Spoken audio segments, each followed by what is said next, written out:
Selanjutnya, biar jiwamu bersih, jangan kotori jiwamu dengan kesalahannya orang lain. Ini ada rumus bagus dari Markus. Kalau ketemu orang jahat, orang rusak, orang keliru, saat engkau sedang melawan orang yang tidak tahu malu, ini misalnya, tanyakan pada dirimu sendiri, apakah mungkin di dunia ini bersih dari tindakan tidak tahu malu? Jawabannya kan pasti ya, tidak akan selalu ada orang jahat, akan selalu ada orang yang tidak tahu malu. Maka jangan mengharapkan sesuatu yang tidak mungkin. Selalu ada orang yang tidak punya malu di dunia ini, dan yang kamu hadapi sekarang adalah salah satunya. Hal yang sama berlaku untuk orang yang jahat, orang yang tidak dapat dipercaya, dan kerendahan moral lainnya. Jadi ini menyuruh kita untuk jangan mengotori jiwa dengan kemarahan, kebencian, ketidaksukaan, intoleransi pada orang lain yang kamu anggap keliru atau kamu anggap jahat.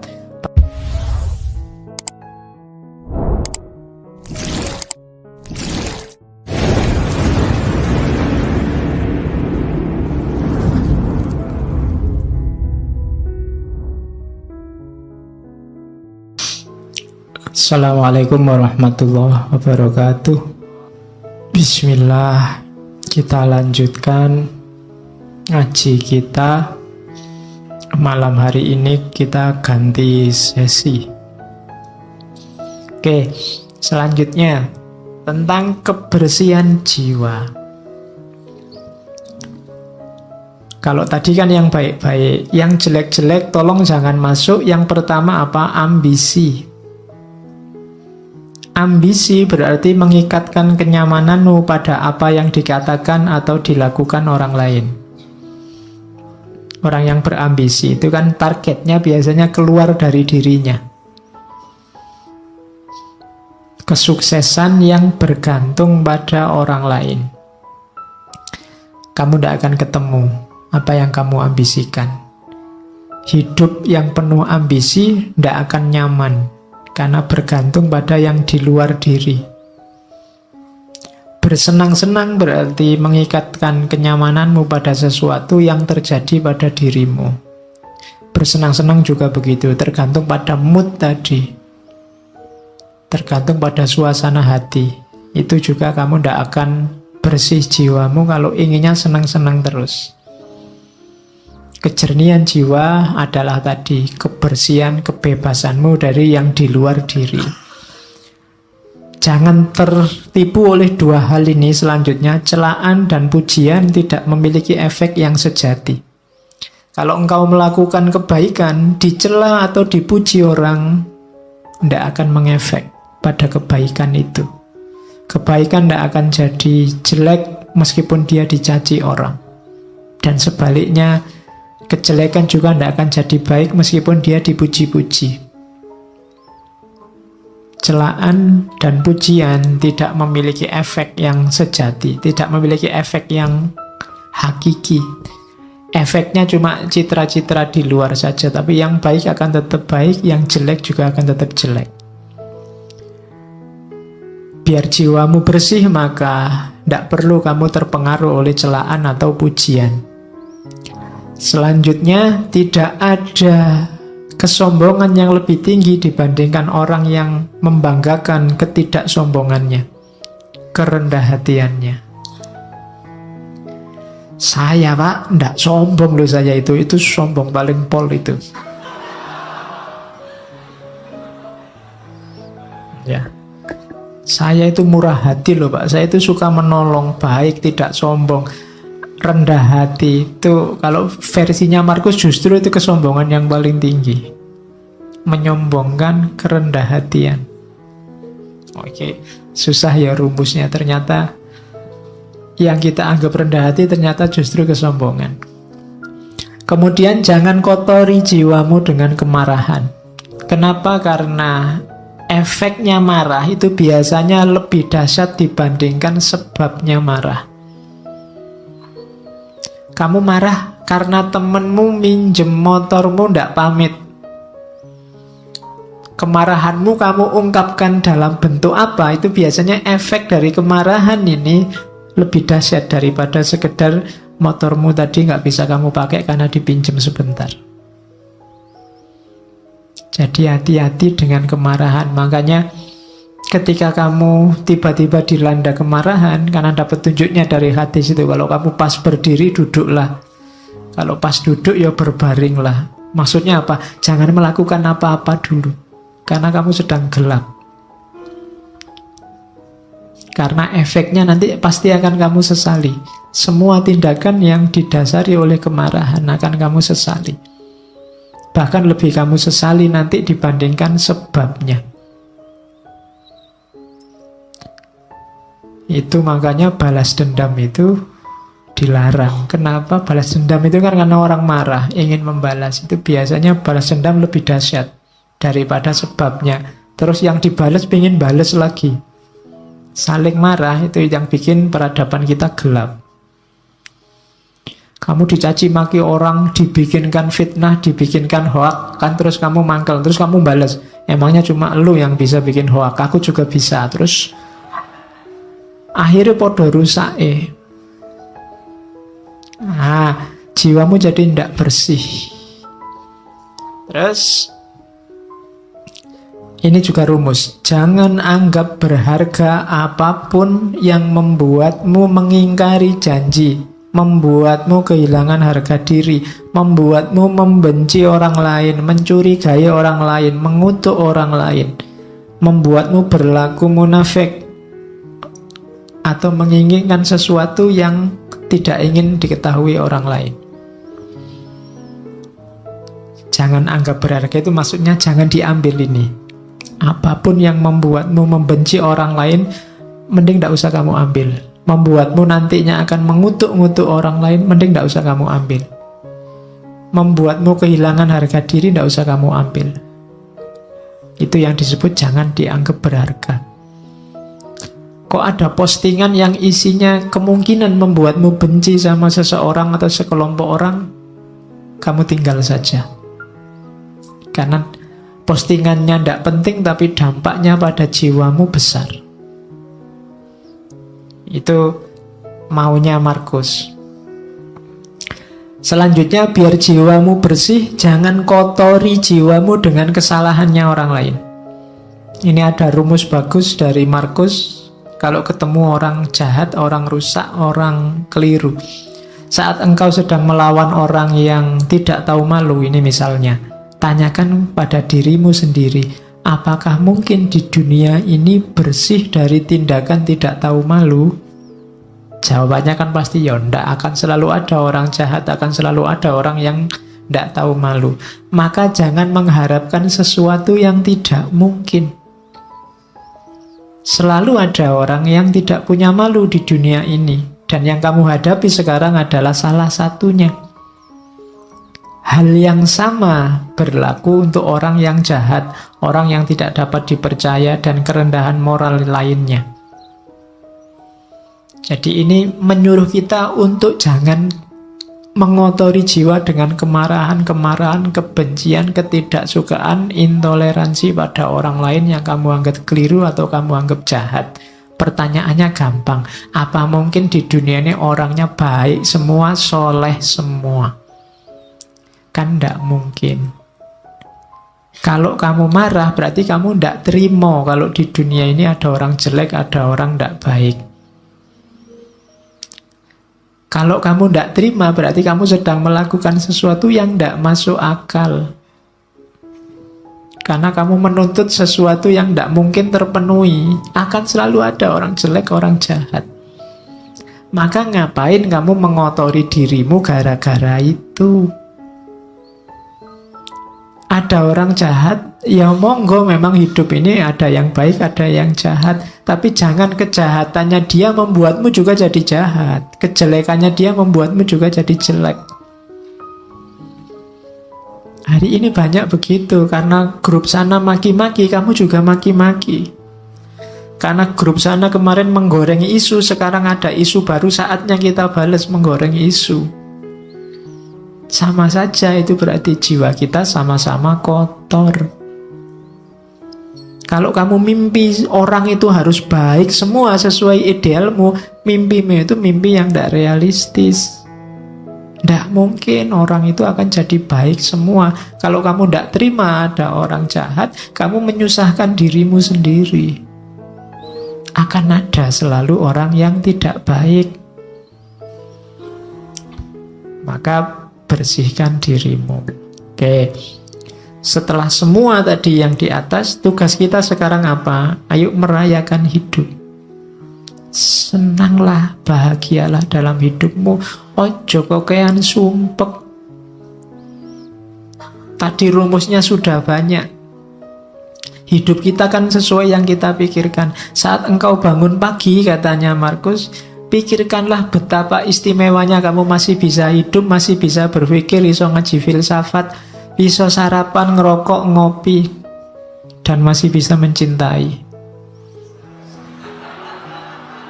Loh iya kan?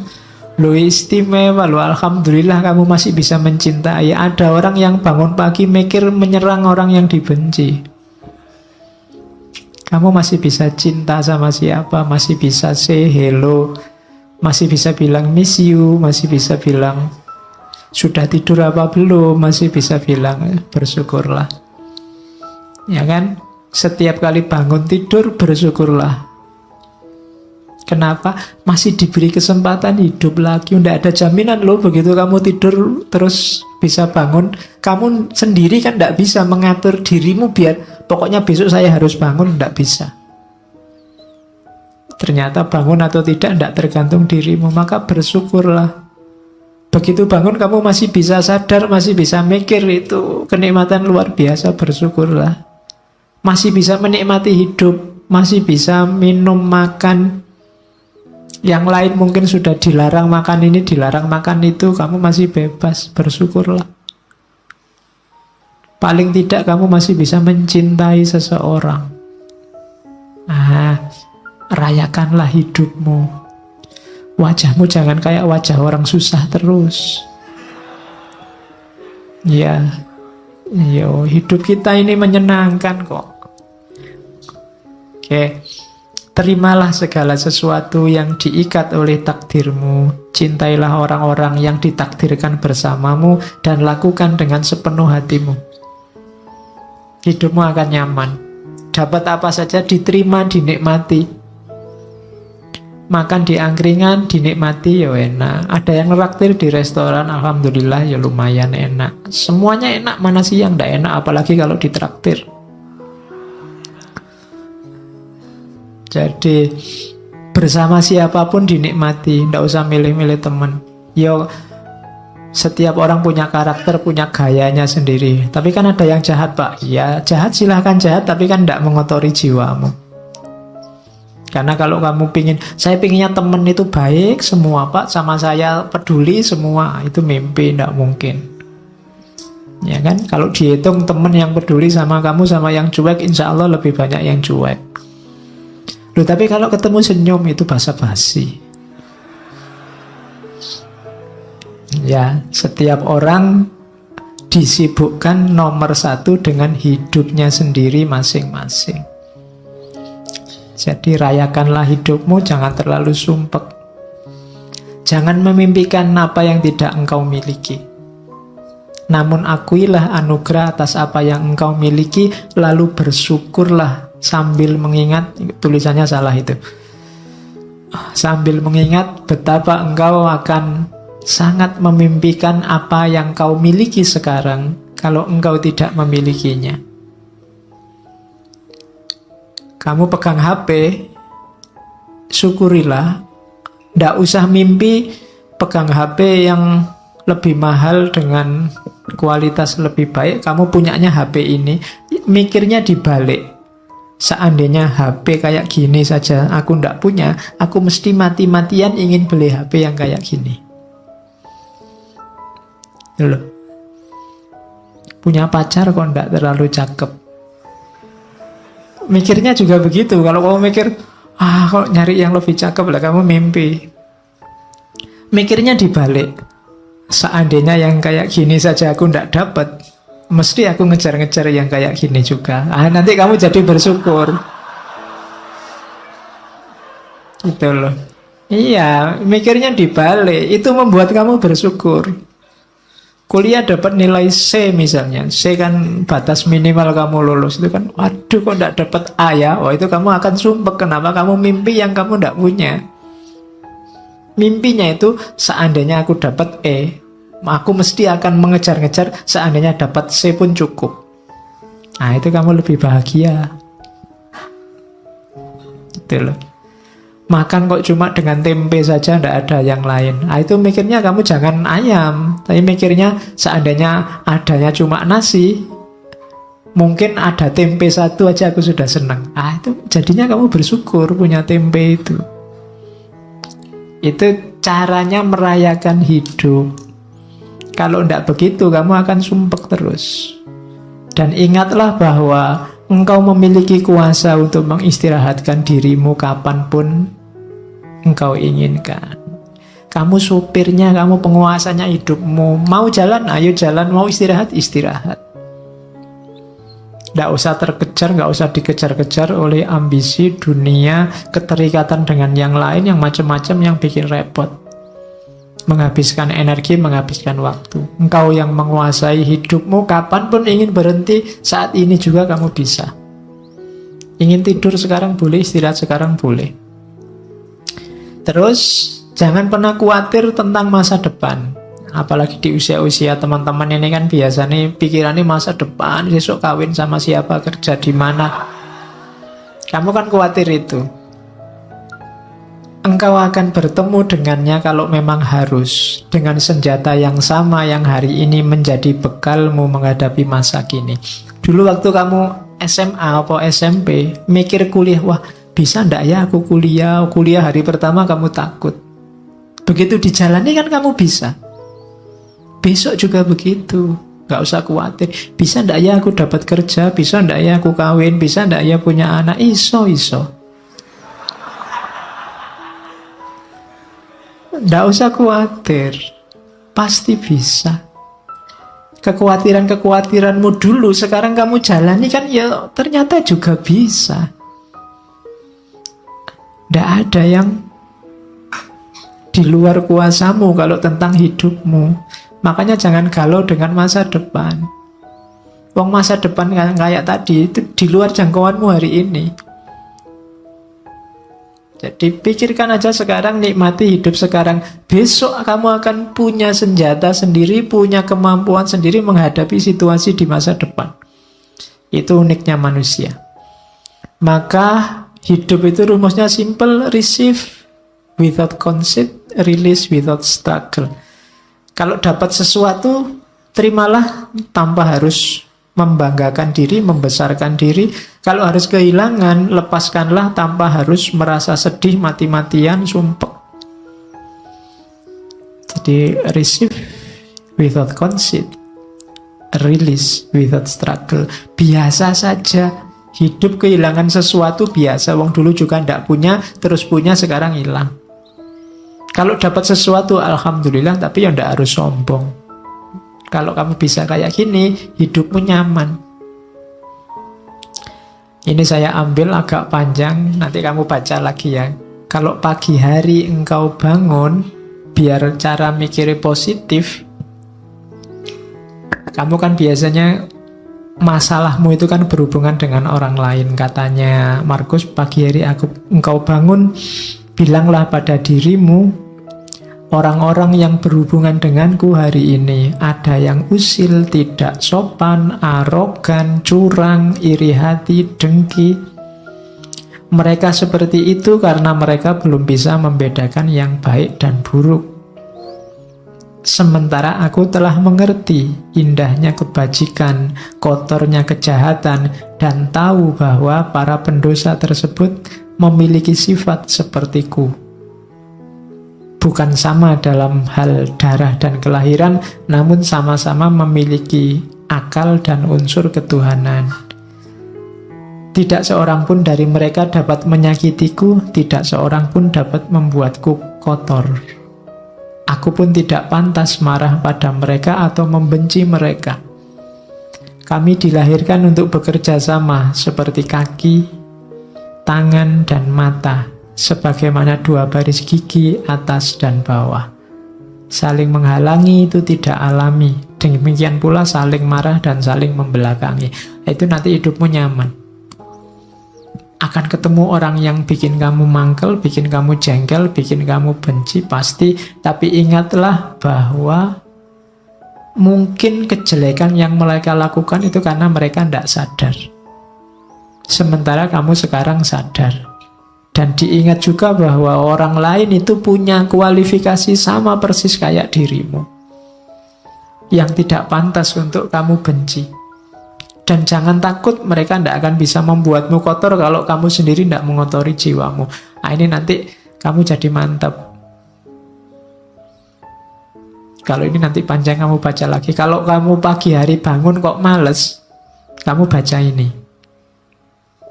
Saat fajar terbit, saat engkau malas bangun, katakan pada dirimu, aku harus bekerja sebagai manusia. Aku harus menawar apa lagi untuk bekerja, sebagaimana tugas kelahiranku.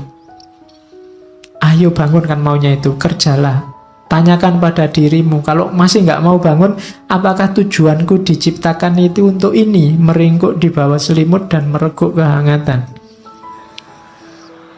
Nah, terus kan kamu tetap bisa jawab, tapi kan nikmat. Namun betapa nikmat seperti ini. Ditanya lagi sama Markus, jadi engkau lahir untuk mencari kenikmatan, bukan untuk bertindak dan mencari pengalaman. Tidakkah engkau lihat tanaman, burung, semut, laba-laba, lebah, semua menjalankan tugasnya, membuat harmoni dunia terjaga sekuat mereka bisa. Mengapa engkau tidak segera menjalankan tuntutan alamiahmu? Terus kamu jawab lagi, tapi kan bukankah orang itu harus istirahat, ada tidurnya juga? Jawabnya Markus, setuju. Namun alam memberi batas untuk itu, sebagaimana dengan makan dan minum, dan engkau telah melampaui batas. Ini sudah jam 9. Ya. Ya, ndak ono jam 9. Engkau telah berlebih dalam istirahat, namun kurang dalam bekerja. Engkau tidak cukup mencintai dirimu. Engkau tidak mencintai sifat alamimu dan tugasmu. Orang yang mencintai tugasnya, mengabdikan diri dan menjalankannya, bahkan kadang sampai lupa makan dan mandi. Sementara kamu lupa tugasmu gara-gara tidur.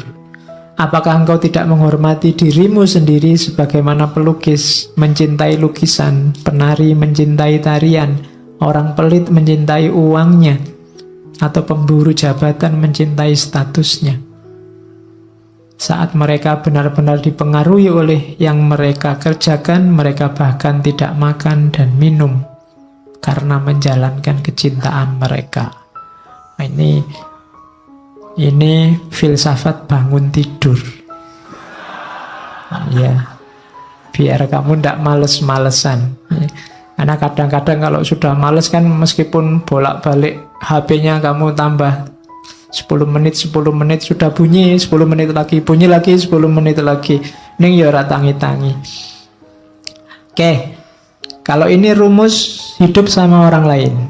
Kapanpun kau menemukan kesalahan pada diri orang lain, tanyakan pada dirimu, apa kesalahan yang pernah kulakukan yang mirip dengan kesalahan yang akan aku kritik ini?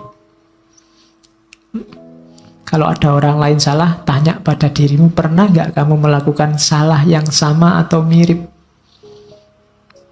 Itu nanti akan mengurangi kadar agresifmu terhadap kesalahan orang lain. Saya ingin balas dendam, Pak. Ada orang menyalahi saya. Katanya Markus, balas dendam terbaik adalah dengan tidak menjadi seperti musuhmu. Balaslah musuh yang mencaci makimu dengan tidak mencaci maki. Itu balas dendam terbaik. Balaslah musuh yang menyakitimu dengan tidak menyakitinya. Manusia ada dengan saling membutuhkan kepada sesama, kamu akui atau tidak. Kamu harus hidup bareng orang lain, mau atau tidak. Maka kalau kamu tidak mampu mengajari mereka, belajarlah untuk tahan hidup bersama mereka. Sudah kamu nasihati kok ndak pulih-pulih jadi baik, ya gimana lagi? Sekarang kamu latih dirimu untuk kuat bareng mereka. Misalnya kamu punya teman sak kos-kosan berdua, kok ya males mandi. Sudah kamu nasihatin, tetap males mandi. Solusinya apa? Kamu latihanlah untuk bisa tahan dekat orang yang males mandi. Jadi rumusnya simple. Jadi kalau kamu tidak tahan terus, sementara dia tidak berubah-berubah, kamu akan hidupmu tersiksa terus. Loh Pak, kok dia tidak berubah-berubah? Kamu tidak menguasai perubahan dia. Yang bisa kamu kuasai kan perubahan dirimu. Lebih gampang melatih dirimu untuk tahan bersama dia dibandingkan kamu mengubah dia. Ya doakan saja dia bisa berubah. Tapi kalau tidak, kamu kuat hidup bersamanya. Kemudian lagi, lakukan apapun yang kamu inginkan. Bahkan jika engkau memecah belah dirimu, sebagian besar orang akan melakukan hal yang sama seperti sebelumnya. Ini maksudnya, kamu jangan terlalu pusing dengan kelakuan orang lain, tindakan orang lain. Kayak tadi, wah orang Indonesia ini kok tambah tidak toleran orang ini. Kamu kan sumpek sendiri. Sudahlah, kamu lakukan yang menurutmu baik. Kalau kamu ingin mengubah mereka, bahkan sampai kamu mecah-mecah dirimu, kamu katanya Markus, mereka akan balik lagi seperti adanya. Itulah karakternya manusia. Terus merasa sayang pada orang lain meskipun mereka melakukan banyak kesalahan adalah sifat uniknya manusia. Engkau dapat melakukannya. Cukup dengan mengakui bahwa mereka juga manusia. Mereka melakukan itu karena tidak sadar, berlawanan dengan kata hati mereka. Dan kita semua akhirnya akan sama-sama mati tidak lama lagi. Kita ini hidup bareng-bareng. Ada orang yang salah, ada orang yang bisa diingatkan, ada orang yang tidak bisa diingatkan. Pada akhirnya sebentar lagi semuanya mati. Maka kamu tidak usah terlalu sibuk, terlalu bingung dengan itu. Tidak masalah. Ingatlah, mereka tidak benar-benar menyakitimu, dan mereka tidak melenyapkan atau mengubahmu, melenyapkan kemampuanmu untuk milih. Hidupmu tetap bebas tanpa harus terikat oleh mereka, meskipun kamu hidup bersama mereka. If any man despise me, kalau ada orang menjahatiku, itu urusannya dia. Urusanku adalah tidak melakukan atau mengatakan sesuatu yang layak dicela. Jadi kalau ada orang jahat padamu, kalau ada orang menyakitimu, itu sebenarnya tidak ada urusan denganmu. Urusannya dia. Pak, nanti kalau saya dibohongi orang, bohong itu urusannya dia. Urusanmu adalah jangan melakukan tindakan tercela, itu aja. Nah, kalau ini pendidikan diri. Rumusnya pendidikan diri itu be tolerant with others and strict with yourself. Saya tulis ini besar-besar karena hari ini banyak orang yang dibalik. Banyak orang yang toleran dengan dirinya sendiri, kemudian strict dengan orang lain. Kalau sama dirinya sendiri dimaafkan terus, dicarikan alasan, dicarikan dalih. Tapi begitu sama orang lain, kakunya luar biasa. Orang lain tidak boleh keliru, tidak boleh minta maaf, tidak boleh. Itu yang kita lakukan hari ini, dan terjadi di mana-mana saling balas-membalas. Terbalik. Harusnya kita toleran terhadap orang lain dan strict terhadap diri kita sendiri. Jangan dibalik. Nah, ini rumusnya. Aku sering heran kenapa orang mencintai dirinya lebih dari semua orang yang lain, namun ia kurang menghargai pandangannya sendiri tentang dirinya dibandingkan pandangan orang lain. Ini nasihat sebenarnya untuk kamu jangan mudah terpengaruh oleh orang lain. Jangan mudah terpengaruh oleh komentarnya orang, pandangannya orang terhadap dirimu. Kamu punya jati diri sendiri, tidak apa-apa. Orang ngomong apa aja, tidak usah terpengaruh. Logikanya orang itu lebih mencintai dirinya sendiri. Berarti apa? Lebih dengarkanlah pandanganmu sendiri. Jangan mudah tertipu oleh orang lain. Apapun yang dilakukan atau dikatakan orang, aku harus tetap menjadi Zamrud dan mempertahankan warnaku. Ini urusannya jati diri.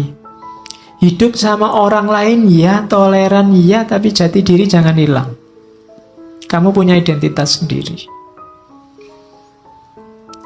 Terus nasihatnya Markus, ya, awas ya, kamu jangan merendahkan dirimu sendiri. Teruslah rendahkan dirimu wahai jiwa, maka segera peluangmu untuk mendapat kehormatan akan lenyap. Lama-lama identitasmu hilang dan kamu tidak akan dihargai orang. Setiap orang punya satu kehidupan. Milikmu sudah hampir habis gara-gara kamu singkirkan terus, kamu sisihkan terus identitasmu. Dan engkau tidak memperlakukan dirimu sendiri secara hormat, engkau malah mempercayakan kebahagiaanmu pada jiwa-jiwa yang lain. Ini tuntunan untuk kita tegas pada diri sendiri. Oke. Saya bawa quote terakhir, engkau selalu memiliki pilihan untuk tidak berpendapat. Ini nasihat untuk kita hari ini ya. Tidak ada yang nyuruh kamu tiap hari posting, tiap hari bikin status, tiap hari ngomentari statusnya orang lain. Engkau selalu memiliki pilihan untuk tidak berpendapat. Tidak berpendapat itu sah. Tidak perlu selalu susah payah atau membebani jiwamu dengan segala sesuatu yang tak dapat engkau kuasai. Hal-hal tersebut tidak membutuhkanmu untuk menilainya. Tidak usah gaya dikit-dikit. Menurut saya, tokoh itu ngapain? Emangnya komentarmu yang mendengar siapa? Hal tersebut tidak butuh penilaianmu. Ngapain kamu capek-capek? Engkau punya pilihan untuk tidak usah berpendapat. Leave them alone. Mereka punya penanggung jawabnya sendiri-sendiri. Terkecuali suaramu berpengaruh didengar, baru ngomonglah. Tapi kalau tidak, cari yang lebih esensial untuk hidupmu, untuk dikomentari dan dibahas. Itu nasihatnya Markus. Hari ini banyak orang yang bukan wilayahnya, tidak seharusnya dia menilai, mengomentari. Ikut menilai, ikut mengomentari sehingga kacau semuanya. Idza wusidal amru ila ghairi ahlihi fantadhirisa. Leave them alone. Biarkan yang bertanggung jawab yang ngurusi. Oke ya. Oh, masih ada. Stop whatever you are doing for a moment and ask yourself. Ini nasihat panjang. Am I afraid of death because I won't be able to do this anymore? Biasanya yang membuat kita banyak terhenti untuk melakukan kebaikan adalah takut mati. Was-was, takut mati ini sering mengganggu kita. Katanya Markus, sekali-sekali gini deh rumusnya. Saat kamu melakukan apapun yang membuat kamu senang, coba berhenti sebentar. Apa gara-gara ini ya? Gara-gara khawatir ndak punya ini atau ndak melakukan ini, aku takut mati. Seberapa pentingnya sih yang saya lakukan ini? Seberapa baiknya sih yang aku miliki ini? Setiap kali melakukan itu, coba berhenti sebentar. Nah, ini untuk meminimalisir rasa takut mati. Kira-kira kalau ndak ada ngaji filsafat ini kan ndak apa-apa toh. Ngapain sih harus tak gendoli sampai takut mati misalnya? Nanti kalau saya ndak ada yang mimpin ngaji sopo, ngapain sampai mikir ke sana? Wong ini ndak ada juga ndak apa-apa. Kalian kalau ndak ada ngaji kan malah santai, ndak ada beban untuk datang ke sini, bisa diganti yang lain. Tapi kadang-kadang yang ndak harus menggendoli, mengikat hidup kita, jadi mengikat. Kuliah misalnya, kamu kan diikat sedemikian rupa oleh dunia yang namanya kampus dan kuliah. Apa iya sih hidupmu wajib ada kuliahnya, wajib di kampus? Simba-simbamu dulu kuliah cuma sekolahnya cuma sampai SD, SR, ya sukses, sawahnya luas. Bisa nguliahkan anak cucunya. Apa wajib harus ada itu? Apa wajib sih harus punya rumah, punya mobil, punya itu?